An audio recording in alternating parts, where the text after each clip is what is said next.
बीड जिल्हा सत्र न्यायालयाचा परिसर. तारीख 20 फेब्रुवारी 2026. बाहेर पोलिसांचा बंदोबस्त आहे. वकिलांची लगबग सुरू आहे. पण या गर्दीत एका माणसाचे डोळे शांत आहेत. मात्र त्यांच्या शब्दात एक प्रचंड मोठा स्फोट दडलेला आहे.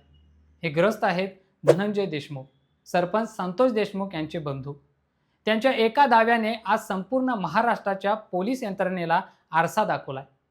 धनंजय देशमुख सांगतात की ज्या कृष्णा आंधळेला पोलीस 6-7 महिन्यांपासून शोधतायत, ज्याच्यावर मोक्का लागलाय, जो फरार आहे, तो माणूस चक्क 3 वेळा आपल्या गावी येऊन गेला. हो, बरोबर ऐकलंय, 3 वेळा. ज्याला शोधण्यासाठी खाकी वर्दी रात्रंदिवस एक करत असल्याचा दावा करते, तो गुन्हेगार पोलिसांच्याच हद्दीत येतो, आपल्या कुटुंबाला भेटतो आणि पुन्हा गायब होतो.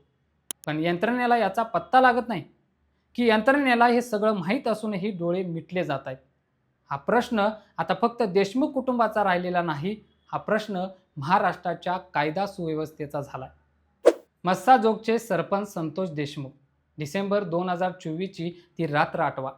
एका कर्तबगार सरपंचाची खंडणीच्या कारणावरून निर्गुण हत्या केली जाते. हे प्रकरण फक्त एका हत्येपुरतं मर्यादित नव्हतं.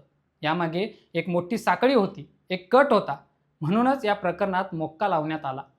कृष्णा आंधळे या संपूर्ण कटातला 8वा आरोपी. तो मूळचा संभाजीनगरचा. एकेकाळी पोलीस भरतीची तयारी करणारा हा तरुण गुन्हेगारीच्या जगात इतका खोलवर गेला की आज तो पोलिसांसाठी मोस्ट वॉन्टेड झालाय. पण तो खरंच अदृश्य झालाय का? धनंजय देशमुख यांनी न्यायालयात जो दावा केला तो अंगावर काटा आणणार आहे. ते म्हणतात, कृष्णा आंधळे गावी येतो, घरच्यांना भेटतो. हे आम्ही नाही तर खुद्द तपास यंत्रणेने मान्य केले. जर CIDला हे माहीत आहे की आरोपी गावात येतो, तर मग त्याच्या हातात बेड्या का पडत नाहीत? तो गावात येतो, हवा खातो आणि पुन्हा निघून जातो. मग पोलीस नेमकं कोणाचं संरक्षण करतायत? न्यायालयाच्या पायऱ्यांवर उभे राहून जेव्हा एखादा भाऊ आपल्या मृत भावासाठी न्याय मागतो, तेव्हा त्याच्या मनातली भीती समजून घेणं गरजेचं आहे.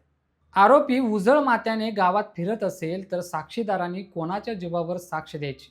जर मुख्य आरोपी वाल्मिक कराड याचे साथीदार असेच मोकाट फिरणार असतील तर न्याय मिळण्याची आशा तरी कशी ठेवायची?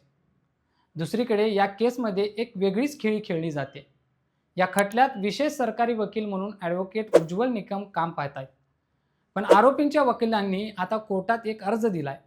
त्यांचं म्हणणं आहे की उज्ज्वल निकम यांना या केसमधून हटवावं. विचार करा, एका बाजूला आरोपी फरार आहे आणि दुसऱ्या बाजूला जे कायदेशीर लढा देत आहेत त्यांनाच बाजूला सारण्याचे प्रयत्न सुरू आहेत. हे सगळं योगायोग असू शकतं का? आता या संपूर्ण प्रकरणाचे धागेदोरे कुठे जुळतात ते पहा. येत्या 26 फेब्रुवारीला सर्वोच्च न्यायालयात मुख्य आरोपी वाल्मिक कराड यांच्या जामीन अर्जावर सुनावणी आहे. तर इकडे बीड सत्र न्यायालयात 6 मार्चला या केसची पुढची तारीख आहे. न्यायालयाने आता पोलिसांना आणि सरकारी पक्षाला स्पष्ट शब्दात सुनावले, लॅपटॉपची क्लोन कॉपी असेल किंवा फॉरेन्सिक रिपोर्ट, हे सगळे पुरावे तातडीने सादर करा. पुराव्यांच्या या खेळात वेळ कोणाकडे? आरोपीकडे. कारण जितका वेळ तपास लांबणीवर पडेल तितकी ही केस कमकुवत होत जाते. आणि जेव्हा कृष्णा आंधळेसारखे आरोपी पोलिसांना गुंगारा देऊन गावात फेऱ्या मारतात तेव्हा गुन्हेगारांचं मनोबल वाढत जातं. आपल्याला वाटतं की ही एक साधी क्राईम न्यूज आहे, पण जरा खोलवर विचार करा. एक सरपंच मारला जातो, त्याचे आरोपी गजाड असले तरी एक मुख्य दुवा बाहेर फिरतोय, तो गावात येतोय. याची माहिती यंत्रणेला आहे तरीही त्याला पकडलं जात नाही. हे चित्र काय सुचवतं? हे चित्र सुचवतं की कायद्याची भीती संपत चालली आहे. धनंजय देशमुख यांनी केलेला हा दावा फक्त एका व्यक्तीवरचा आरोप नाही, तर तो आपल्या सिस्टीमवरचा आक्षेप आहे. जर एखाद्या हत्येच्या केसमध्ये असा हलगर्जीपणा होत असेल तर सामान्य माणसाने कोणाकडे पाहायचं? कृष्णा आंधळे 3 वेळा गावात येऊन गेला. कदाचित तो आताही हे सगळं कुठून तरी पाहत असेल. आणि सर्वात दुर्दैवी गोष्ट म्हणजे तो पुन्हा गावात येईल आणि पुन्हा निघून जाईल, जर यंत्रणेने आपली झोप उघडली नाहीत तर. आज आपण एका अशा वळणावर आहोत जिथे न्याय मिळणं जितकं महत्त्वाचं आहे तितकंच महत्त्वाचं आहे कायद्याचा धाक असणं. संतोष देशमुख यांच्या हत्येचा तपास CIDकडे आहे. मात्र तपासाची ही गती आणि फरार आरोपींचा हा वावर संशयाच्या भोवऱ्यात आहे. पुढची सुनावणी 6 मार्चला आहे.